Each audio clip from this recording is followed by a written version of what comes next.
Yo, make sure you got your paperwork straight. I got Mickey the Truth. Let's get one thing clear. This your girl, Mickey Truth.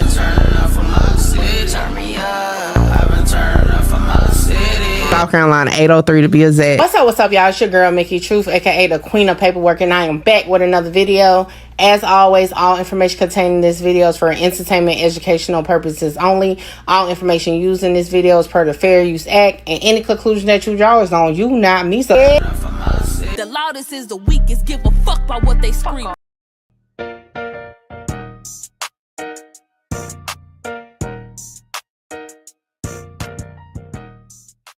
The story begins on Bedford Avenue, located in the notorious Overhill section of the Rolling 60s. Here is I think we good. Hey, we good. So this is a motherfucking documentary. Shit. All right, hold on. Okay, I just want to make sure it was plain clear before we got too deep into it. All right, so let me. All right, let's run this back so I can have a clean clip when I chop it down for the video.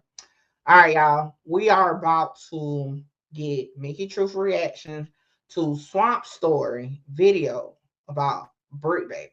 Now, the title of this live is there a mystery in his history? Okay, because y'all said Bricc Baby's supposed to be in prison. Now, Swamp Story video name, okay, is Dirt's Evil Crip Assassin, how he set up Lil Pap's murder and snitched on Dirt. And then said something else I can't see. Don't want to mess with it now that we ain't got no static. All right. This is an hour-long video. Y'all already know, because of the reaction due to the fair use and all that, I do have to stop it frequently. Okay. So I'm going to let it play. I'm going to stop. If you don't like it, go watch it by yourself. Okay. This is a reaction video. Look at baby Bricc, though. Y'all see? All right. Let's get into it. Is where a boy named Zaire Mitchell was born to a notorious Los Angeles family. Not notorious on an official or legal level, but notorious in the sense that they were known as a serious hustling family. So given their potentially dangerous lifestyle, they smartly decided to let Zaire stay with his grandma whenever they were handling business. Basically, throughout his younger years, he was between his mom's house on Bedford and his grandma's house on Donview Place. I say that to say that his family always wanted to put him in good positions, and that included sending him to private school as well. So growing up, Zaire attended Price Christian Academy and was known as a straight-A student and standout basketball player. Now, I do want to point out that this isn't modern day or something, as the school is definitely located in the hood, but the point is that his parents put him in a good position. And early on, it was really paying off, as Zaire had a bright future ahead. But then... that seems like the common, thing. We literally was just talking about this with Yet Gotti, and then, you know, we talked about it with Whopper with a Chopper down in Jacksonville. Now we talking about with Bricc Baby. Like, good old kids. Just go left. Jesus, let's go. His parents would meet some people that would change his family's trajectory forever. While Zaire was in middle school, his parents would meet and build a relationship with Big Meech and Southwest T, the founders of the notorious BMF. Ooh-wee, this took their hustle to a whole new level. Basically, they started with helping BMF expand to the West Coast, but then they were actually invited to live with them in Detroit. This was a financial opportunity of a lifetime, and Zaire's parents would take up on it and flee to Detroit. Obviously, they would leave the kids back home to be raised by Granny, and this is when life would start to derail for Zaire. Once his parents left, he began to veer towards hanging out with his cousins in the hood, who happened to be notorious Rolling 60s members. And unfortunately, as soon as he was introduced to the lifestyle, he knew that he wanted to be a part of the streets. But because he was only 11 to 12 years old, his cousins refused to put him onto the hood, and as a result, Zaire tried to create his own gangs. And we started some called Inglewood, California Crips. Me and my best friend Envelope. Then, after giving up that idea, he decides to join something else. From there, I joined a clique called CIP, and it was completely irresistible players. And the police end up documenting this in the gang files as Crips in Progress. CIP. So they Crips in Progress is wild. Crips in Progress is wild. Changed it from completely irresistible players to Crips in Progress because we was getting into so much shit in the area.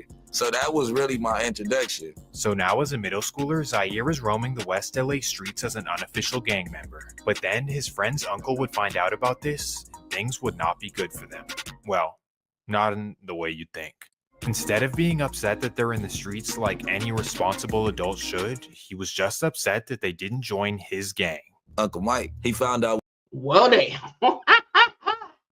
we all was from this clique, and he came over there tripping one day. Like, he was bullying. Like, this is a big buff grown man. He came over there tripping on this one day. Like, I ain't having it. Like, y'all either go turn West Boulevard today or this shit over. So now Zaire is pressured with the ultimatum of joining the West Boulevard Crips. This was like a dream come true, except because he was told to do it, he now did not want to do it. Like, if I'm going to join A dream come true is crazy when you're talking about joining a gang. It's wild, okay? somewhere, I'm going to do it because I want to, not because somebody else is telling me to do it. I ain't finna be from West Boulevard because he trying to make me. You know, I was rebellious back then, so I started hanging with the Harlem 30s. So now, after rejecting the West I can't keep up with all these goddamn names, okay? Grammy said Brittany told his whole life story on one interview. That's Boulevards, he starts hanging out with the notorious Harlem 30s. He runs with them for a short time, but then his cousins come around and are like, you're either going to join over there or join us with the 60s. Like, my mom always had a house nearby Slauson, and all my cousins lived on Slauson, so I end up getting put on 60s like my 14th summer, but I always was affiliated. So Zaire officially gets put onto the 60s during his... Shout out Gangsta Cal. Shout out to everybody for pulling up, man. Y'all share the live, share the live. Y'all done came and railroaded my content for the night, but hey, I'm here for what y'all want to talk about. And the question of the matter is there mystery? Bricc baby history. I'm gonna have to send him that title. Oh shit. So we got a pretty good long time, 55 minutes of this thing, okay? So yeah, if y'all are just joining, share the live, run up the comments. Like I said, I'm gonna be stopping it, obviously, for YouTube purposes. I'm gonna be giving y'all my reaction. But on a lighter note, like I said, y'all run this up and we'll have a part 2 where, you know, we're gonna see what the paperwork reads. But this is the introduction to what they say might be a little suspicious with old Bricc baby. Let's run it. his 8th grade summer. I got jumped by all old man. I squatted one, he was like 19, and I squatted with like a 30-year-old and a Damn. Yeah, I got knocked out. So now he's officially a Rolling 60s member right before starting out at his private high school. He's known as Zaire Mitchell at school, and on the block he's known as Wild Bill from the Overhills. But somehow amidst his gangbanging, he's able to maintain an above... Who comes up with a name? Wild Bill from Overhill is crazy. Like, who comes up with it? Thought they said his name was like Shitty or something. Like, maybe that comes later. That's wild. 3.0 average at school and to become the backup point guard. Now, you might hear backup point guard and think that he was trash, but no. You gotta know where he went to school. They were stacked. We'll get into all of that in a second, but the point is that while he's doing all this positive stuff, he's also living the life as a full-time gangbanger. When he wasn't at his Christian academy, he was knee-deep in very dangerous situations in the set. Specifically, his main expertise was robbing and extorting rappers who come to LA, and that takes us to 2004. June 29th, 2004. It's the weekend of the annual BET Awards in LA, and the Rolling 60s have nothing but extortion on their minds. In particular, on this day, Zaire and his boys have somebody they want to target. Yep, that's right, Jeezy the Snowman, and they desperately want that chain. Why him? Well, simply because he has the shiniest chain they've ever seen. We've never seen nothing like this. And you gotta think, LA, like the real Gotti diamond jury, diamond in each link, like, this has never been done in LA yet. The rapper's jury is very feasible. It's like, if you get you. So he had to be, I think me and Bricc baby is the same age, if I'm not mistaken. I think he's a little older than me. But I think, same year at least. So 2004, if we're the same age, okay, 2004. He was like 15, about to be 16 years old, out here trying to rob Jeezy. Is wild.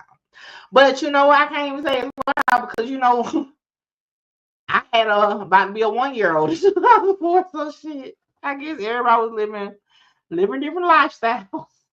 You some rapper jury and go to the jeweler. You up a couple $100,000. Unfortunately for them, they're unable to get a hand on Jeezy at the award show. So I now don't know if them was actually his videos though, James. I don't know if them was just, you know, sometimes we'll use just videos that fit the scenario, but I don't know if that was actually him. I could be wrong.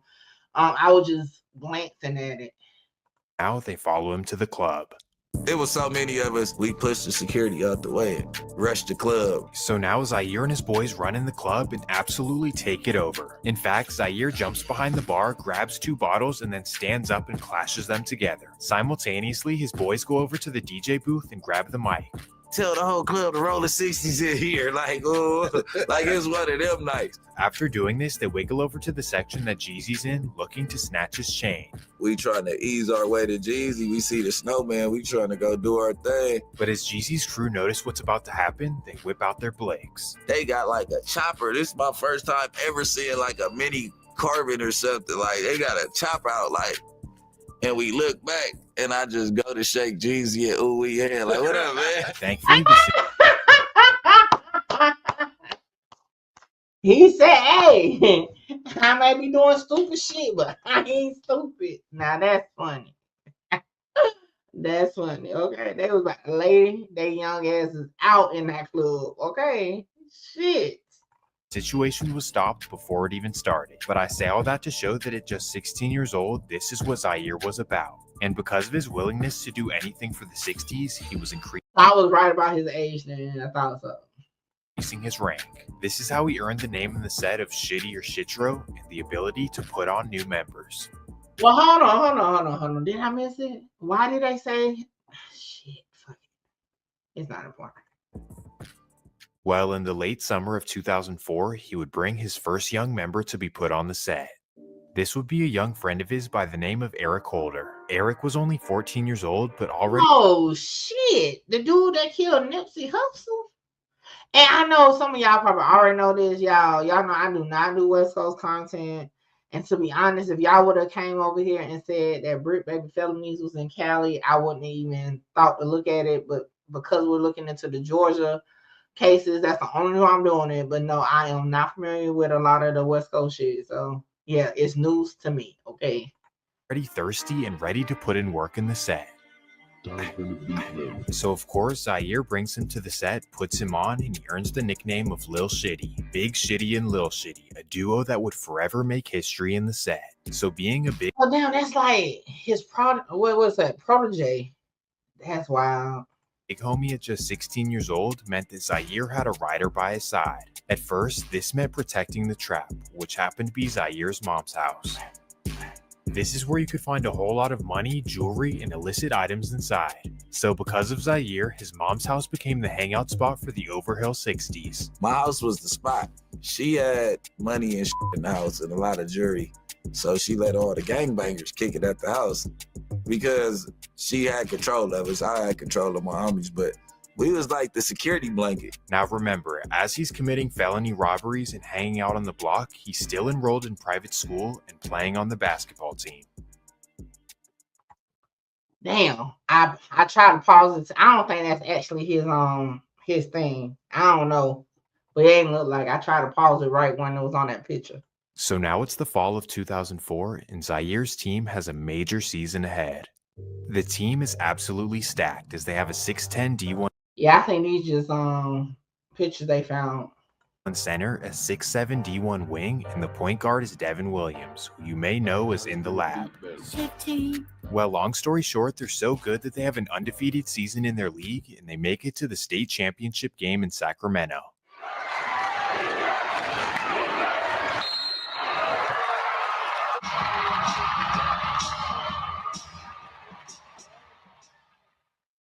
Of course, they win the state championship, beating a Bay Area team like LA always does. So on paper, everything in Zaire's life is looking good. A good GPA, winning a state championship, and also getting noticed on the AAU circuit. In fact, he was playing so well that he skipped his senior year of high school to go play at a basketball prep school in Mississippi. Now you'd think that with this great opportunity... That is crazy that he got into all this good stuff, but was living a straight life. He So he was like the Boys in the Hood. He was like Ricky and Trey put together. Like, that's crazy. That's a hell of an example. Opportunity, Zaire would go into it with a positive mentality. Now that I'm out of state, I'm going to leave the gang stuff behind me and simply focus on basketball. But sadly, for whatever reason, he simply cannot let the street life go. So right after his senior year at the prep school, he catches his first case. As he's riding around Mississippi in a car with no registration, the troopers get behind him. And because he has an illegal weapon in the car, he decides to take him on a chase. So he bends a few blocks, giving him enough time to roll down the window and throw out the clip and then throw out the weapon. So then after getting rid of it, he rolls his window up and then pulls over so they can talk to him. Unfortunately for him, the officers did see him throw it, so they go around and they end up finding it. At this point, everything he's worked hard for is at jeopardy. He could quickly become a felon. However, because of a technicality in Mississippi law, he gets off with a That was a hell of a scenario, ain't it? I mean, Ricky and Trey mixed together. misdemeanor. Through the gun. So they found the gun with no clip. That's a misdemeanor. Because it wasn't like. Well, while this is going on and he's sitting in a jail cell, he does receive some very good news. And while I'm there, I get an acceptance letter from Clark Atlanta University. So now he has the amazing opportunity to play on Clark Atlanta's basketball team and to go to school for free. Well, after presenting this to the court, the judge thankfully allows him to get out of jail just 2 days before orientation. What day do you start orientation? He let me out 2 days before orientation, so I couldn't do no gang banging or nothing. This was a close call, but thankfully they let him off easy and he's able to now focus on, well, is he? Oh, hell nah. You'd think that catching that case would scare him straight, like everything I've worked hard for almost was out of my hands. Like now I'm gonna focus on basketball in school and definitely stay out of trouble. But nope, Zaire's entrance to Atlanta would be quite the opposite. As soon as he touches down in the city, he links up with his Rolling 60s cousins who now run with BMF. So while his classmates are sleeping in the dorms and kicking it on campus, he's with Big Meech at the club and sleeping in his mansion as well. So I'm the youngest little dude, you know what I'm saying? Young in the club, 17, 18. I with Meech and them though. And as soon as he was introduced to their lifestyle, he fell in love with it and was willing to do anything to impress Big Meech. That they put the heart, the heart eye emoji over Blue Da Vinci face is wild. Including trapping and moving weight while being a full-time college student. So just like that, an 18-year-old Zaire is risking his freedom once again. And unfortunately, during his second semester, it would all catch up to him. While heading down the interstate with 75 pounds in his car, a Georgia State trooper gets behind him. He throws some of the bags out of the window, but unfortunately they catch up to him before he can get rid of it all. And just like that, Zaire is arrested and is facing a serious Class A felony. I ain't gonna lie. Looking at his mugshot, he looked like he was bad as fuck. Like, he don't give me college student vibes. He looked like he was bad as fuck. While enrolled as a college student, he's now facing up to 8 years in prison. At this moment, everything he's ever worked for is now way out of the window. They caught him red-handed with serious weight, and he's going to be sitting in prison for quite some time. Well, long story short, he pleads guilty to the felony, and now his future is at the hands of a judge. Somehow he gets another lenient judge who sentences him to 4 months in jail, 10 years probation. Receiving only 4 months for 75 pounds is very strange, especially in the South. On top of let's pause for a second. I think it'll be easy. Now again, we're still waiting, okay, for the paperwork. We can't get it tonight. But I don't see why that's strange. I don't see why that's strange. And I'm gonna tell you why I'm kind of like, hold on. Give me a second, you guys.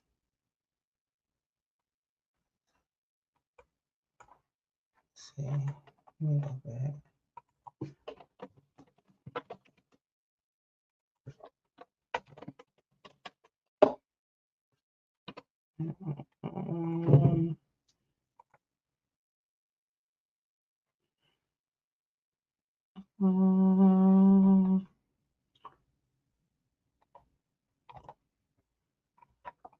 You know what? Let me take it back. No. Maybe her middle name. Let's try with the middle name. Okay. Let me see. Let me see.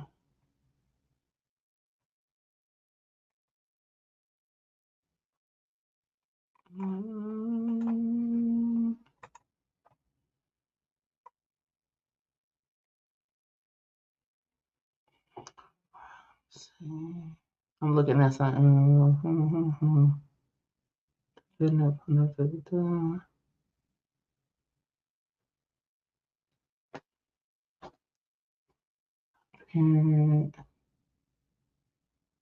They had low fucking bonds, 25,000 for trafficking marijuana.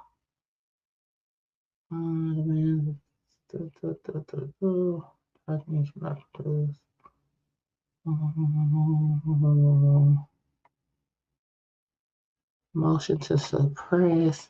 It's a lot of documents. I'm gonna have to get off because. Oh, what's this? Oh, Fulton County. Nerves. Like, why you won't let me?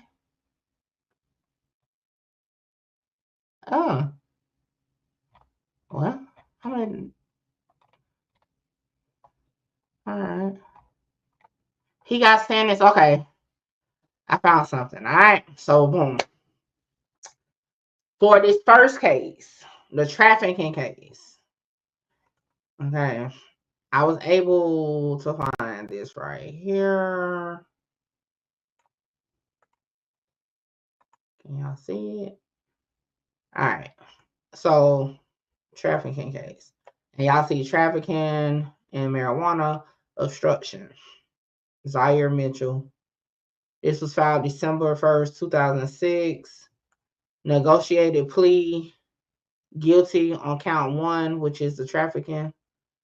Pleads to a lesser included offense, possession of marijuana with intent to distribute. So ultimately, he takes the plea. So originally, it's trafficking marijuana. They knock it down on a plea to possession of marijuana with intent to distribute. He is sentenced under the first offender treatment, and it says no adjudication of guilt has been made subsequent to the entry of the plea or verdict shown above. And whereas the court has reviewed the defendant's criminal record on file with the Georgia Crime Information Center, and whereas the defendant has not previously been convicted of a felony or used the provisions of the First Offender Act, GA Laws 1968, P324. Now, therefore, the defendant consenting hereto, it is judgment of the court that no judgment of guilt be imposed at this time, but the further proceedings are deferred, and the defendant is hereby sentenced to confinement for a period of 10 years. And it said, however, it is further ordered that the sentence may be served on probation. Okay. Questions on that?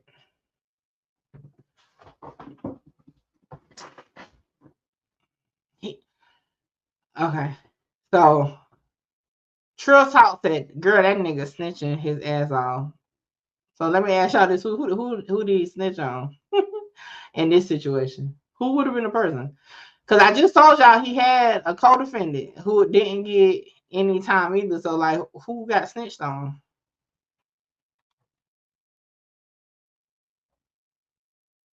I'm intrigued.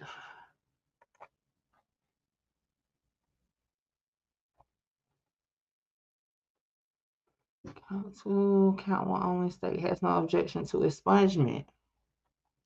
So the girl was able to get her shit expunged. I know that shit right. Like, So, I mean, his co-defendant, him and his co-defendant got off pretty good. Oh, it's a transcript. I love a good transcript. What is transcript? What is this? What's this? Oh, and it's a transcript. So, I mean, look, his guilty plea is a transcript. Like, you can just read the transcripts. Y'all know I screen transcripts all the time. Like, it's literally a transcript of it. It's crazy I had to go through the way I went through to get to it, though. But nevertheless, he got a public transcript. And it's real short. It's not even a long transcript. Let's see. What y'all saying? It starts to make sense at the end. I mean, but y'all, I mean, listen, we going part by part. I'm not about to finish, but as far as this particular case, this case here, like, it's nothing to, like, we just saw what his, like, we saw the paperwork, meaning any of y'all can go, you know what I'm saying, right over to Fulton County and get this. Like, y'all can get it. It's not sealed or nothing. We see what his outcome of this case was.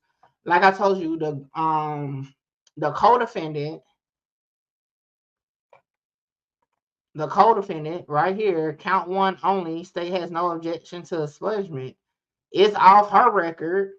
So, like, it's not like, you know, she ended up getting a bunch of time and he didn't, or some shit like that, you know? So it's really like, it's no mystery in that case. Like, in this case right here, wasn't he running with Meech? Ain't no telling. I mean, y'all just be trying to sprinkle all types of shit to it. Come on now. Transporting pounds across state lines and only get probation is crazy. Where it says it was across state lines? Where did y'all see that at? It was being transported, if anything, okay, if anything, in Georgia, but it didn't say anything about, well, I haven't seen no paperwork that said it was across state lines. And if it was across state lines, the feds would have picked it up for shit show. But it's a state case. Nah, but that about right, just Joseph. Oh. I was like, come on. Trill, don't write that. No. I'm gonna have to delete that. Hold on, where is it? Did somebody already get it? Okay, I think somebody already got it. Yeah, don't write words that would, you know. I thought that's what you said. No, I ain't say that. It wasn't across state line. It was only in Georgia. Keep watching, Mickey. Oh yeah, I'm gonna finish it out. But look, I told y'all we gotta break this thing down. But okay, so again, the trafficking charge. Okay, we see his plea. I'm not sure if Swamp about to get into it, but I mean, I just put it up just like that. But we're gonna keep going. So far, ain't no mystery in this history. So far, and we're talking about Georgia, people. Georgia. I don't do the West Coast shit. We talking about his Georgia cases, okay? Of this, during this exact time, BMF was taken down and all of them got 15 to 20 years. With 4 new big arrests, Atlanta police believe they have just about shut down the so-called Black Mafia family. And as our Julia Harding reports, these suspects were hiding out in one of the city's most popular areas. Anyone tied to BMF typically has an extensive criminal history. So, and pause, and y'all know I did the whole BMF case. Every one of the indictments, I done ran that shit. Okay, so let's hear it. We consider them to be very violent. Federal agents seized this limo with secret compartments that had almost $1 million hidden inside. An organization that at one time claimed to rule Atlanta. Now agents say that's no longer the case. So now with all of BMF arrested, Zaire just threw his life away for nothing. You started trapping to impress them, and now you'll probably never see them again. So now that he doesn't have a school to go to or a crew to hang out with, he only has a choice but to return back to Los Angeles.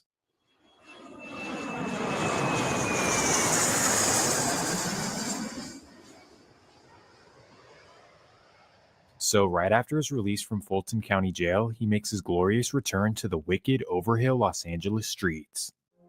It's now the fall of 2006. The return of what they call him, Overhill Bill. Shit, I forgot the nickname. Y'all make sure y'all hit the like, share the live. Y'all let me know y'all questions in the chat. Y'all look, y'all ain't want me to talk about YSL tonight. Y'all wanted me to talk about Bricc, baby. So let me know what y'all want to talk about. We breaking this shit down. And again, only Georgia cases. it's too much fucking red tape fucking around in Cali. So I ain't fooling with the Cali shit. I'm just talking about the Georgia shit. Okay, keep it in the South. Wild Bill from over here, yeah. Wild Bill from over here, nigga, made his way back. And Zaire is back to ground one, hanging out with his 60s homies in the hood. He's now just another failed high school athlete who's back in the hood doing absolutely nothing. We all know some of those, don't we? But not only is he doing nothing productive, he's also in the process of not the shade. I caught that swamp. I caught that shade.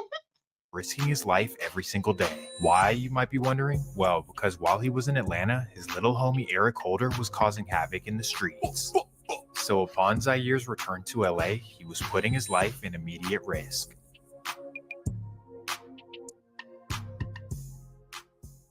It's an early October afternoon, and Zaire and Eric are rolling through the set headed to their local corner store. Zaire has his shirt off and a Bricc sitting in his lap as they get to the store. So when Eric parks the car, Zaire hops out and puts his Bricc under his seat. He then reaches for the back door so he can grab his hoodie and put it on. But that's when he's met with a barrage of gunfire. Shots are flying from all the way across the street, but somehow Zaire... Bruh, the book is killing me over here. Hey, this is funny. This is, I'm going to give it for real an A+ already just for the video because dude is funny. Hit in his shoulder. It then ricochets and hits him in his neck, which completely shatters his back. So now he's laying on the floor and can't move anything under his weight. Bruh. This... But I didn't know that about that shooting, so that's actually news to me. But the fucking visuals is wild. Thankfully, that's when Eric runs around to him, picks him up, and ties him down in the front seat. He then runs around to his side of the car, hops in, and speeds away to the hospital. They ended up taking me. My boy was panicking, driving 100 miles per hour. I'm like, man, slow. They was A1s. Crazy. Yeah, because I didn't have no feelings, so my neck I'm like, bro. Thankfully, he ends up surviving after making it to the hospital, but that's when the doctors give him devastating news. Like, I was in the bed, like when I first got shot, and he was rubbing the bottom of my feet. So what happened, my nerves were shattered. I had fractured my neck. I'm telling them, like, I could feel you rubbing my foot. He's like, no, you can't. You're paralyzed. You'll be, he's like a Middle Eastern dude. You'll be paralyzed forever. You'll never walk again. I'm like, bro, I just felt you rub my feet. He's like, you want to feel me rubbing your feet? I'm like, what the f? So for 6 months, he lays in a hospital bed thinking that he'll be in a wheelchair for the rest of his life. A whole lot of time to lay there and think about all of his wasted potential. So now he's pissed off at his rivals and he tells Eric to go put in work. So from what we know, Eric Holder immediately hit the streets and started knocking down rivals. So not only did he save his life, but he also allegedly eliminated those who did this to his friend. Eric's loyalty to Zaire was unparalleled. He was basically forever indebted to his life. Well, after months of being angry in a hospital bed, a miracle comes out of nowhere. We sitting inside the hospital, we watching TV, and I just move my legs up like, and she like, what the f*** are you doing? I'm like, I was like, oh shit, I was trying to get comfortable. And my legs just moved. She was like, what the fuck? Like, oh, she ran and got the nurse. Went to rehab, physical therapy after that for like 4 months.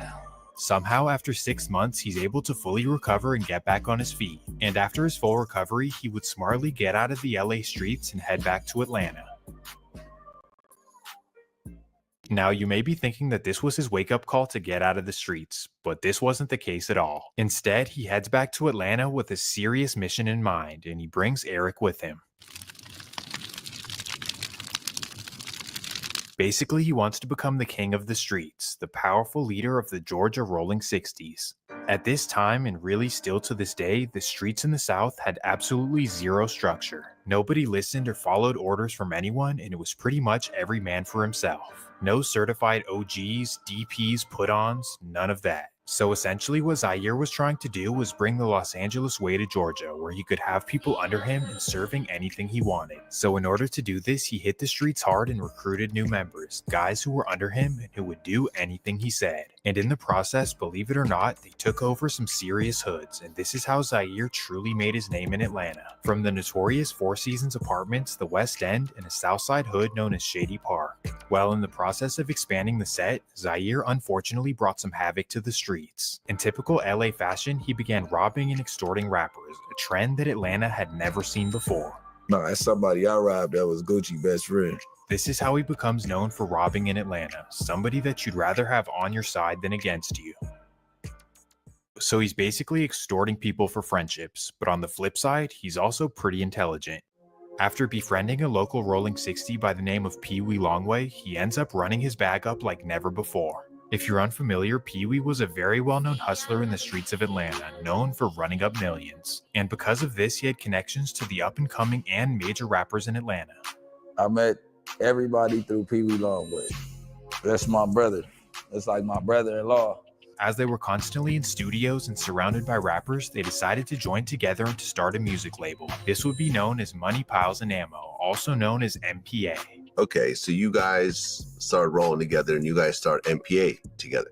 We around it so much. Let's pay for some studio time, shoot a couple videos. Let's just see where this goes.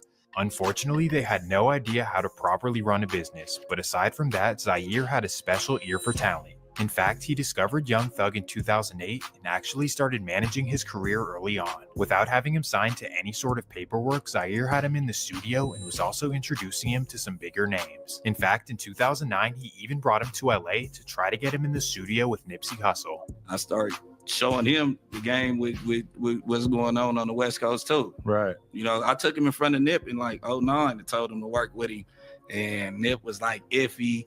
Thug was slime, man. He was real, like, you know what I'm saying? I'm bad, y'all. I know I let it play a little bit because Bricc Baby hadn't hit me back. Hey, Bricc Baby say, yo, Mickey, run that shit. I'm clean as a whistle. I said, okay, we gonna see. You know, I told him so far we done got into the trafficking case. I was able to pull, you know, some of the paperwork off of that. But yeah, he said, go ahead. He said he's clean as soap. I said, I hear you. But yeah, that's why I was letting him run a little bit. All right, so I really wasn't paying attention the last few minutes, but I think they're still in the Cali segment of it. But once we roll back to Georgia, we'll be back on to what I'm looking at. But yeah, that's why it was going. All right, let's go. I told him he needed to pull. I said, after I get all the paperwork, though, like, you should pull up on the live. So we're going to see if we can set that up. Out here robbing, doing all, you know, Real. regular hood.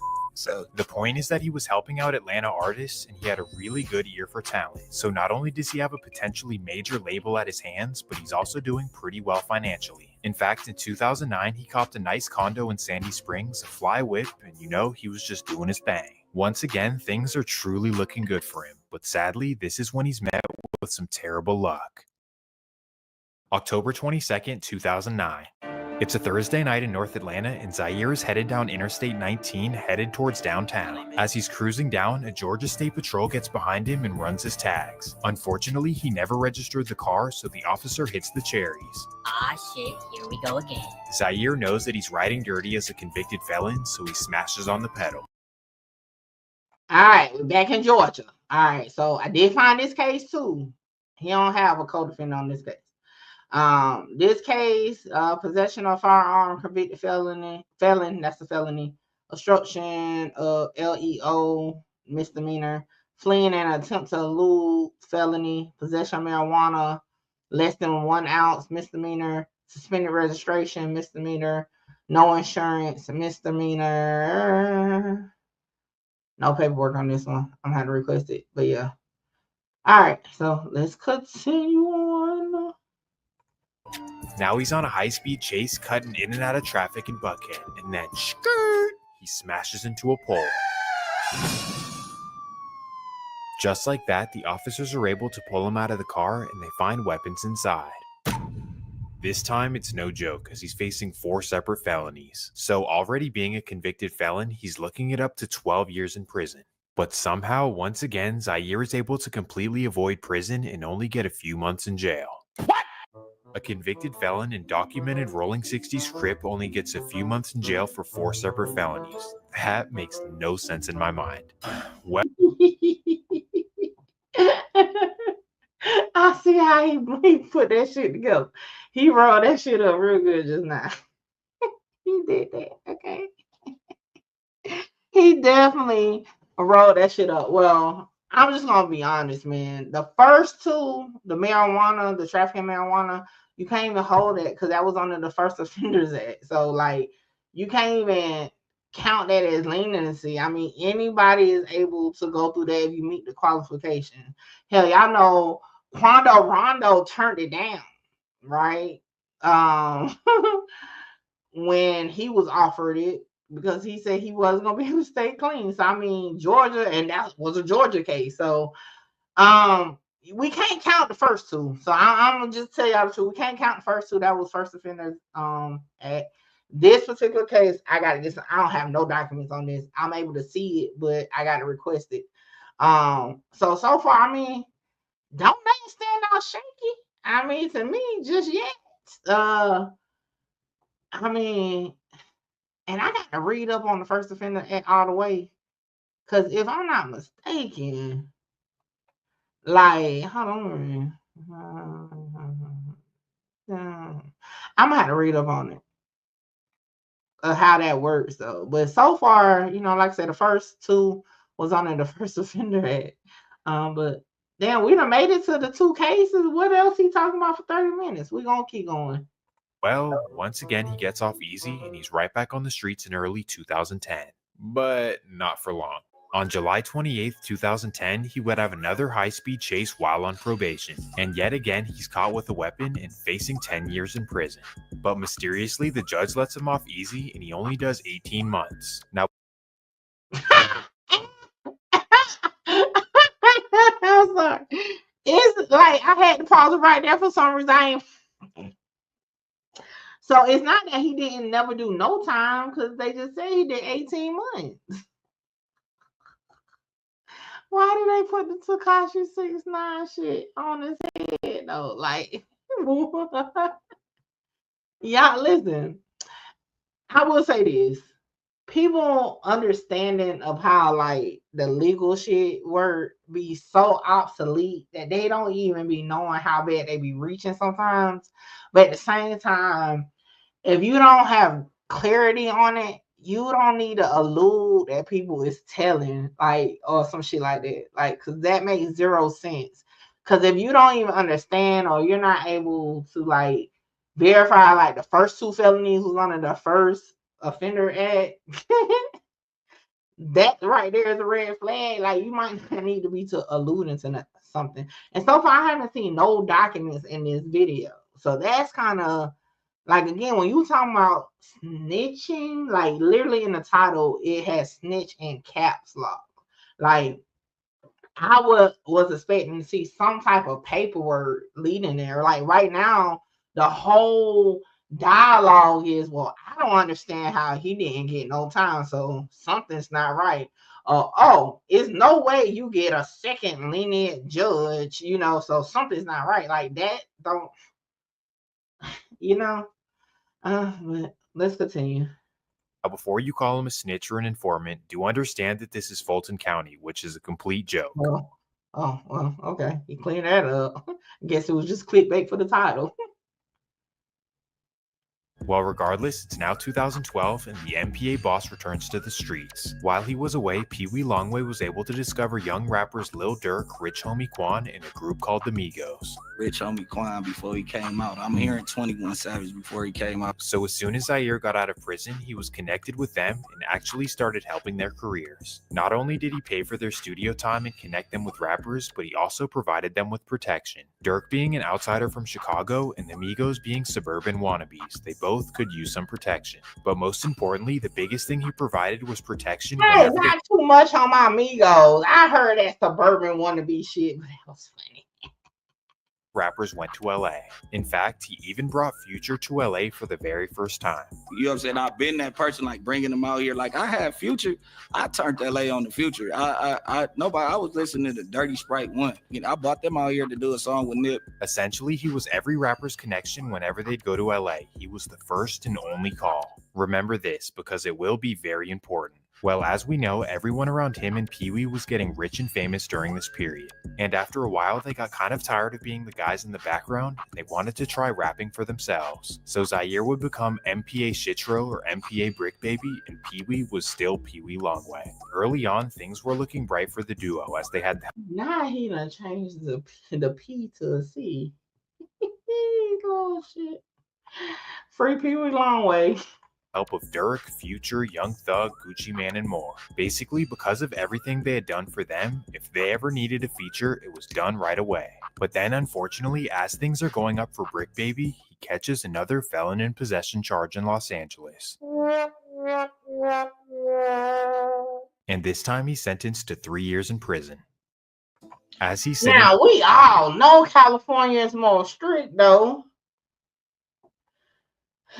Y'all say keep watching to the end. I mean, I ain't seen it. In a lonely prison cell, everyone around him is getting rich and famous. Young Thug signs with Birdman and blows up. Future blows up. Lil Durk blows up. Young Thug never signed with Birdman. Let's start there. Come on, Swamp. You was doing good, but come on now. He ain't never signed with Birdman. Rich Homie Quan blows up. Pee-wee Longway blows up. Well, kind of, but you get the point. Oh, and don't forget that the Migos get a feature with Drake, and they're out of here as well. So literally, they definitely was out of there after that. Everyone who was with him in Atlanta completely blow up and get nationally famous. All while Zaire Bricc Baby is sitting in a California prison with no fame or nothing. Damn, that would shatter any man's ego. Don't act like it wouldn't. But on the flip side, because they're all rich and famous now, he assumes that once he gets out, they'll definitely put him on. So 3 long years go by and Bricc Baby is finally released. It's 2015 and Bricc Baby is finally home expecting a warm welcome. But as soon as he touches down, a harsh reality kicks in. These guys are not your real friends. Aside from Thug, Pee-wee, and Durk, his friends were not there to help him out and pretty much wanted nothing to do with him. You know, you told me earlier that you've been cut off. People cut you off or something of that sort. My industry friends that I thought was my friends now. Free YSL, Gunna, Slime. Y'all did, you know what I'm saying? You already know. We ain't even got to talk long way. Are we speaking Dirt. like After everything he did for some of his friends in the industry, he really took it hard. Was broke, we could go through DMs, or when you was up and coming, we could do that. I just feel like they wanted to be around me when they was broke because they didn't have nothing. So now you a millionaire now, you don't want that type of pressure around. But you think I'm gonna turn that energy on you? You my boy, I love you. I wouldn't give a fuck if you had $1 or $1 billion. I'm gonna treat you the same way. Bricc Baby was now a peon or an afterthought to many people he helped out, and this truly hurt his ego. Now, instead of being the guy who helps out rappers and protects them, he reverts. All right. That's why you got to watch No Jumping video when he get asked about it. He said call his lawyer. That's what I heard when we was watching it. Did I miss something with that? Hold on. I had to stop it because I'm trying to. And just to show y'all, I told y'all I got the request in. That was my email confirmation to that. Well, one of them I had to do more. But hold on. I had to pause for a minute because I stopped paying attention. I'm losing my focus on it now. Damn.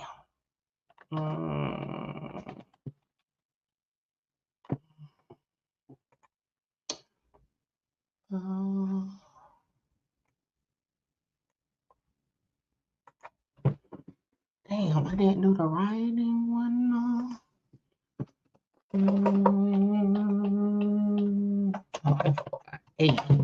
F-O-I-A. F-O-I-A.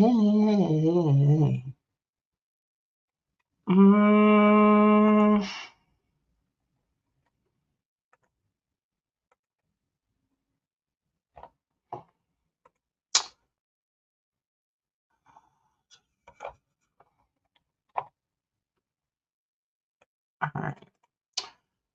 Put in another request. I just needed it was throwing me out. He never denied anything. What was it? Oh well, let me pause that. What was he supposed to say? What was he supposed to deny when a person tell you to call their lawyer? Let me play this. Hold on. One person that told me to do that. Fredo Bang. Okay, and he turned out to be clean as hell. Like, what do a person supposed to say?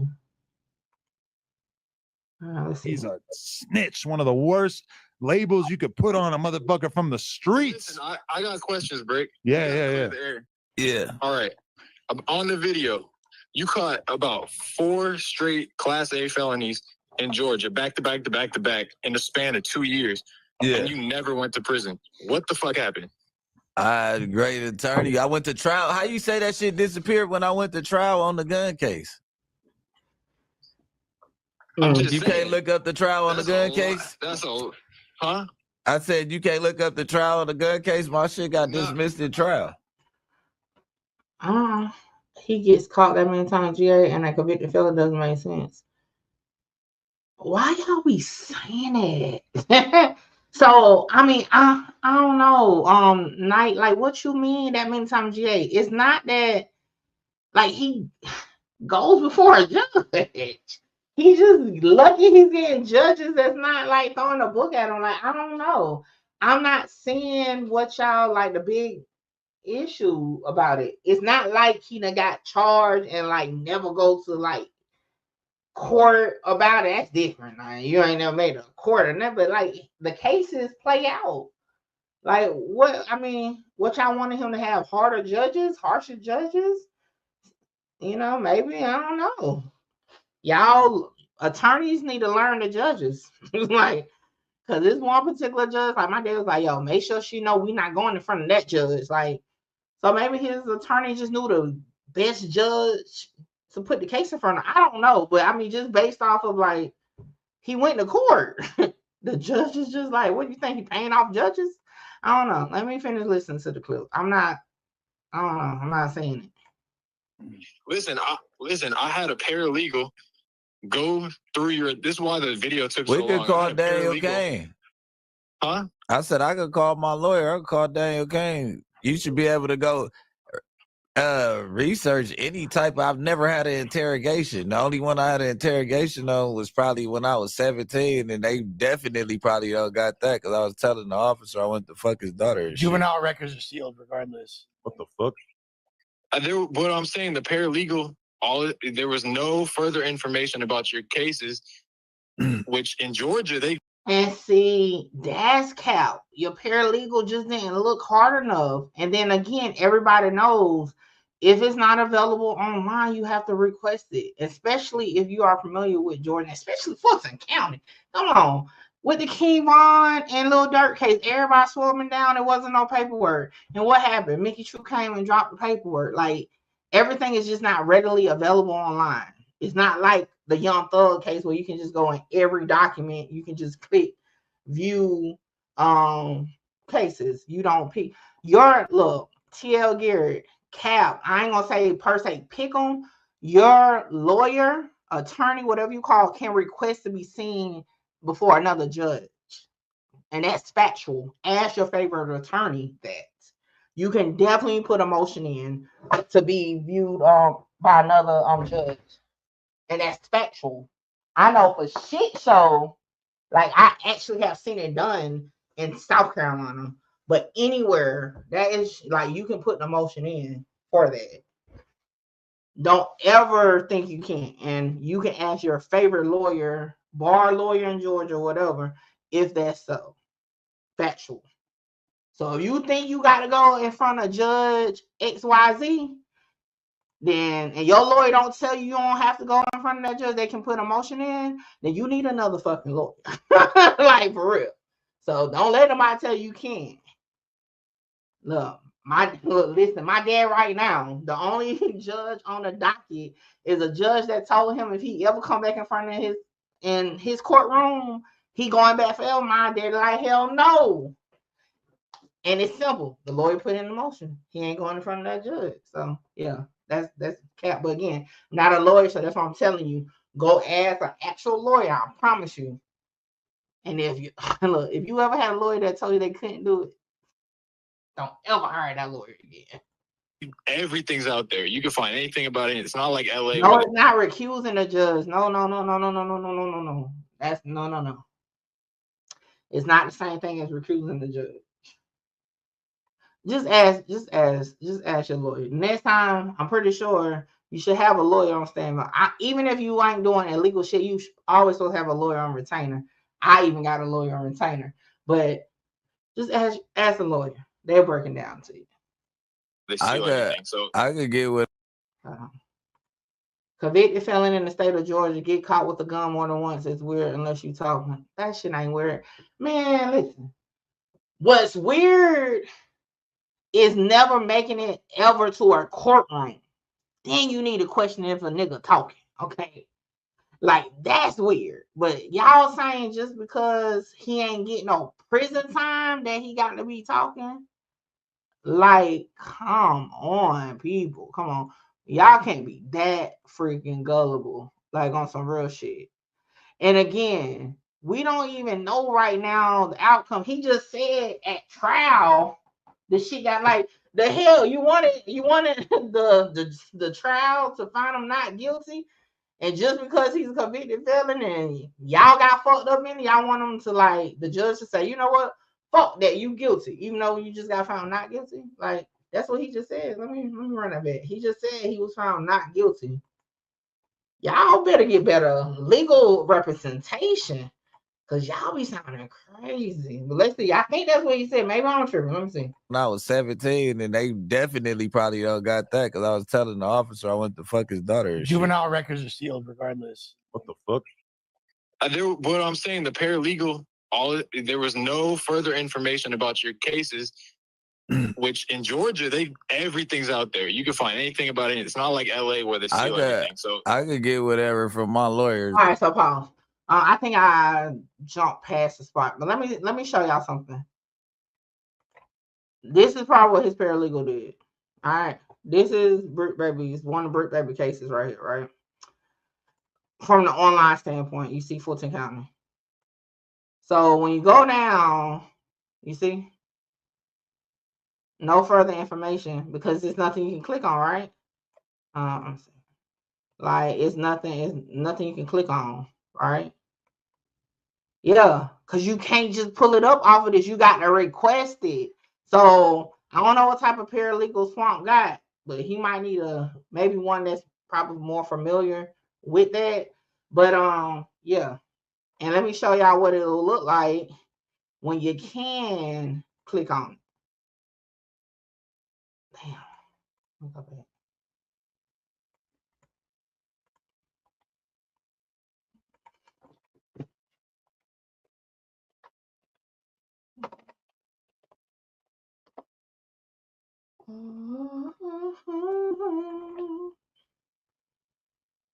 Oh shit, I ain't meant to do that. Okay.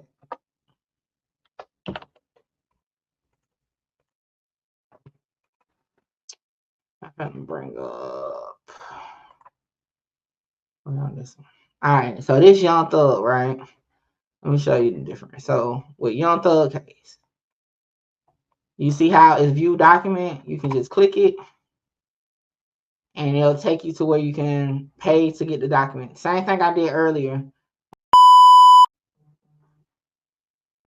He did. I just thought about that shit. I did a fucking video on